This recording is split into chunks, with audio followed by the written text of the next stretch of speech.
Children all over the United States are starting to develop white lung syndrome, Michael Snyder reports. What in the world is going on? Last week, we were getting reports that hospitals in China were being absolutely overwhelmed by sick kids that had developed a condition known as white lung syndrome. Unfortunately, now we're learning that large numbers of children in the United States and Europe are also developing white lung syndrome. In many of these cases, white lung syndrome is being caused by a bacterial infection that many antibiotics cannot fight.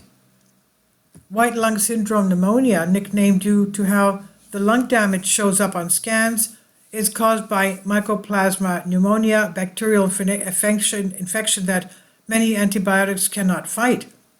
Prior to this crisis, I was not familiar with Mycoplasma pneumonia. According to the official CDC website, those that are affected usually only develop mild infections of the respiratory system. Mycoplasma pneumonia bacteria commonly cause mild infections of respiratory system, the parts of the body involved in breathing.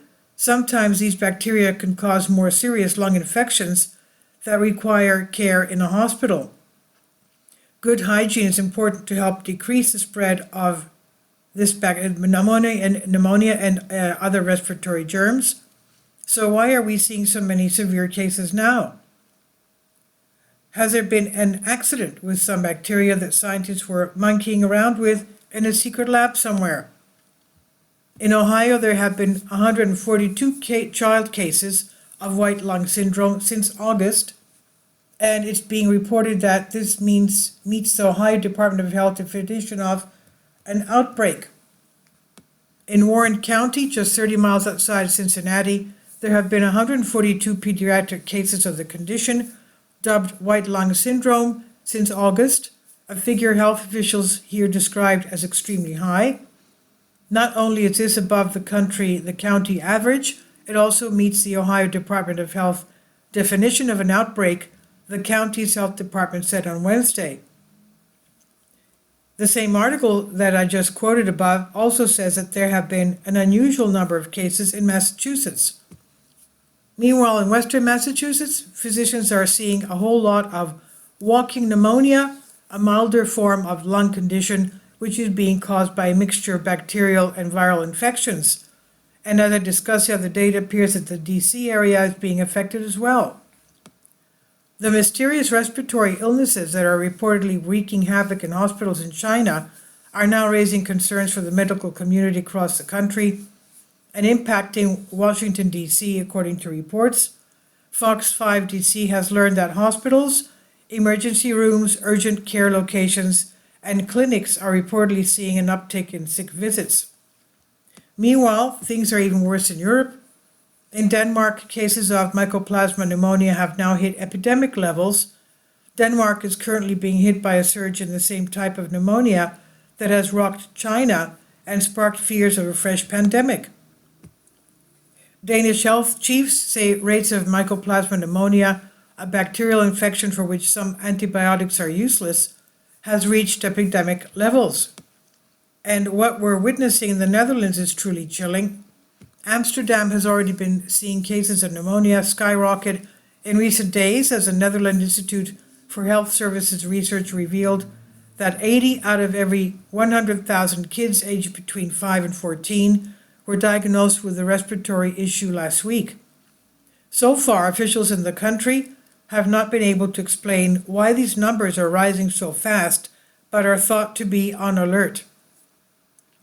Normally, antibiotics are the primary weapon that doctors use against bacterial threats, but antibiotics are not going to solve this crisis. So where do we go from here? At the moment, global health authorities are trying to assure us that everything is just fine, but the WHO is concerned enough about what is transpiring that it has decided to request more information from China about the outbreak that has erupted there. The World Health Organization, WHO, is requesting more data from China amid an outbreak of pneumonia in children. Dr. Maria von Kerkhove, a WHO epidemiologist, said the agency was following up with China as hospitals across the country continue to be overwhelmed. Face masks and social distancing are again being recommended in the secretive nation in a chilling echo of the early days of COVID. And some Republicans in Congress are eager to get some answers about what is happening in China, too.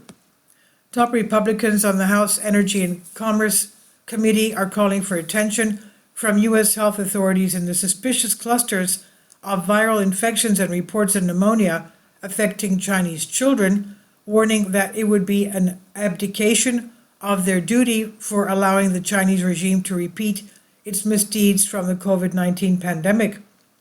For the moment, there is still so much that we do not know, but we do know two things. Unlike COVID, this new outbreak is hitting kids really hard, and it appears that whatever is taking place is happening on a global scale. Meanwhile, it happens that monkeypox is making a major comeback. In the Democratic Republic of Congo, it has killed almost 600 people. Nearly 600 victims of suspected monkeypox in the Democratic Republic of Congo this year, as a further 11,988 infected in what has become the nation's largest ever outbreak. Apparently, this is a different strain than the one that was causing problems previously, and the WHO is warning that there is a substantial risk that this different strain could spread all over the globe. Experts warn the outbreak is being driven by a strain of the virus that previously spread exclusively through animal to human contact, but is now rapidly spreading between humans. The risk of monkeypox further spread to neighboring countries and worldwide appears to be significant, the WHO said.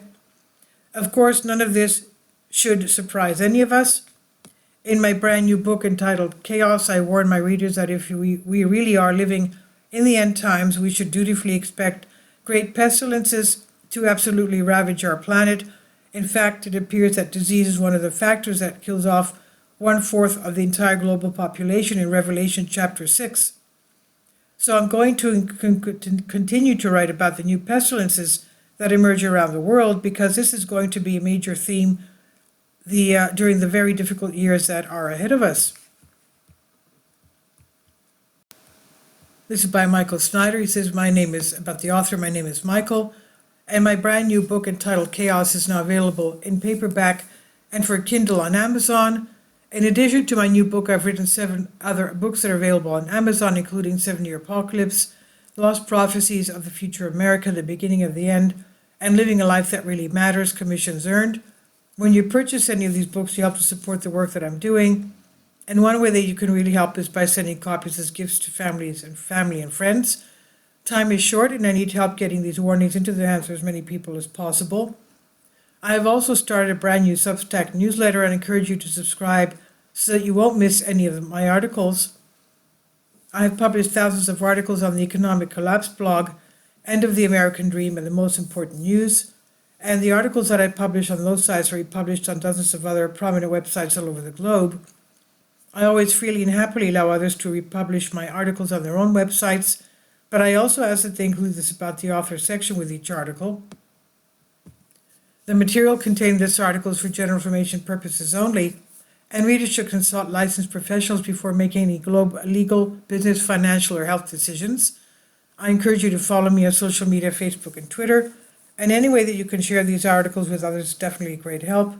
These are such troubled times and people need hope. John 3:16 tells us about the hope that God has given us through Jesus Christ. For God so loved the world that he gave his only begotten Son, that whosoever believeth in him should not perish but have everlasting life. If you have not already done so, I strongly urge you to invite Jesus Christ to be your Lord and Savior today. And this is by Michael Snyder on End of the American Dream. Please leave your comments and thank you for your support. Support my Patreon account. The daily posts are 5 videos daily, and they are totally different from what I have on my YouTube channel. Thank you so much for your support and that you find all my content so interesting. You'll find the Patreon account details in the description box below.